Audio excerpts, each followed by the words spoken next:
Dark Visions 1 The Strange Power by L.J. Smith. Chapter 1. You don't invite the local witch to parties, no matter how beautiful she is. That was the basic problem. I don't care, Caitlin thought. I don't need anyone. She was sitting in history class, listening to Marcy Huang and Pam Sassine plan a party for that weekend. She couldn't help but hear them. Mr. Flynn's gentle, apologetic voice was no competition for their excited whispers. Kate was listening, pretending not to listen, and fiercely wishing she could get away. She couldn't, so she doodled on the blue-lined page of her history notebook. She was full of contradictory feelings. She hated Pam and Marcy and wanted them to die, or at least to have some gory accident that left them utterly broken and defeated and miserable. At the same time, there was a terrible longing inside her. If they would only let her in! It wasn't as if she insisted on being the most popular, the most admired girl at school. She settled for a place in the group that was securely her own. They could shake their heads and say, "Oh, that Caitlin. She's odd, but what would we do without her?" And that would be fine, as long as she was a part. But it wouldn't happen, ever. Marcy would never think of inviting Caitlin to her party because she wouldn't think of doing something that had never been done before. No one ever invited the witch. No one thought that Caitlin, the lovely, spooky girl with the strange eyes, would want to go. And I don't care, Caitlin thought, her reflections coming around full circle. This is my last year, one semester to go. After that, I'm out of high school and I hope I never see anyone from this place again. But there was the other problem, of course. In a little town like Thoroughfare, she was bound to see them, and their parents, every day for the next year. And the year after that, and the year after that. There was no escape. If she could have gone away to college, it might have been different. But she'd screwed up her art scholarship. And anyway, there was her father. He needed her, and there wasn't any money. Dad needed her. It was junior college or nothing. The years stretched out in front of Caitlin, bleak as the Ohio winter outside the window, filled with endless cold classrooms, endless sitting and listening to girls planning parties that she wasn't invited to, endless exclusion, endless aching and wishing that she were a witch so she could put the most hideous, painful, debilitating curse on all of them. All the while she was thinking, she was doodling, or rather her hand was doodling. Her brain didn't seem to be involved at all. Now she looked down and for the first time she saw what she'd drawn. A spider web. But what was strange was what was underneath the web, so close it was almost touching. A pair of eyes. Wide, round, heavy-lashed eyes. Bambi eyes. The eyes of a child.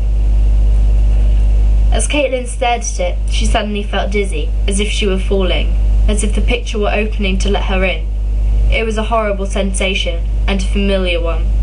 It happened every time she drew one of those pictures, the kind they called her a witch for, the kind that came true. She pulled herself back with a jerk.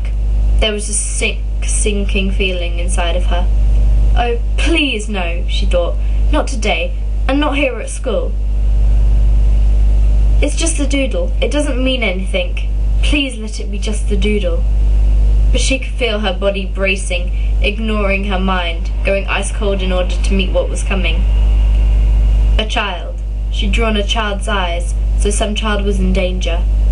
But what child? Staring at the space under the eyes, Kate felt a tugging, almost twitch in her hand. Her fingers telling her that the shape that needed to go there. Little half circle with smaller curves at the edges, a snub nose. Large circle filled in solid, a mouth, open in fear or surprise or pain, big curve to indicate a round chin. A series of long wriggles for hair, and then the itch, the urge, the need in Kate's hand ebbed away. She let out her breath. That was all. The child in the picture must be a girl with all that hair. Wavy hair. A pretty little girl with wavy hair and a spider web on top of her face. Something was going to happen involving a child and a spider. But where? And to what child? And when? Today? Next week? Next year, it wasn't enough. It never was. It was the most terrible part of Caitlin's terrible gift. Her drawings were always accurate. They always came true. She always ended up seeing in real life what she'd drawn on paper. But not in time. Right now, what could she do? Run through town with a megaphone telling all kids to beware of spiders? Go down to the elementary school looking for girls with wavy hair? Even if she tried to tell them, they'd run away from her. As if Caitlin bought on the things she drew. As if she made them happen instead of just predicting them. The lines of the picture were getting crooked. Caitlin blinked to straighten them. The one thing she wouldn't do was cry, because Caitlin never cried. Never. Not once. Not since her mother had died when Kate was 8. Since then, Kate had learned how to make the tears go inside. There was a disturbance at the front of the room. Mr. Flynn's voice, usually so soft and melodious that students could comfortably go to sleep to it, had stopped. Chris Barnable, a boy who worked 6th period as a student aide, had bought a piece of pink paper, a call slip. Caitlin watched Mr. Flynn take it, read it, then look mildly at the class, wrinkling his nose to push his glasses back up. "Caitlin, the office wants you." Caitlin was already reaching for her books. She kept her back very straight, her head very high, as she walked up the aisle to take the slip. "Caitlin Fairchild, to the principal's office, at once," it read. Somehow, when the "at once" box was checked, the whole slip assumed an air of urgency and malice. "In trouble again?" a voice from the first row asked snidely. Caitlin couldn't tell who it was, and she wouldn't turn around to look. She went out the door with Chris. "In trouble again, yes," she thought as she walked down the stairs to the main office. What did they have on her this time? Those excuses, signed by her father, last fall.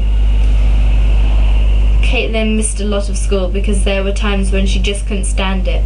Whenever it got too bad, she went down to Pico Road to where the farms were and drew. Nobody bothered her there. "I'm sorry you're in trouble," Chris Barnable said as they reached the office. I'm sorry if you're in trouble." Caitlin glanced at him sharply. He was an okay-looking guy, shiny hair, soft eyes, a lot like Hello Sailor, the cocker spaniel she'd had years ago. Still, she wasn't fooled for a minute. Boys were no good. Kate knew exactly why they were nice to her. She'd inherited her mother's creamy Irish skin and autumn fire hair. She'd inherited her mother's supple willow slim figure. But her eyes were her own, and just now she used them without mercy. She turned an icy gaze on Chris, looking at him in a way she was usually careful to avoid. She looked him straight in the face. He went white. It was typical of the way people around here reacted when they had to meet Caitlin's eyes. No one else had eyes like Caitlin. They were smoky blue, and at the outside of each iris, as well as in the middle, were darker rings. Her father said they were beautiful and that Caitlin had been marked by the fairies, but other people said other things. Ever since she could remember, Caitlin had heard the whispers that she had strange eyes, evil eyes that saw what wasn't meant to be seen. Sometimes, like now, Caitlin used them as a weapon. She stared at Chris Barnable until the poor jerk actually stepped backwards.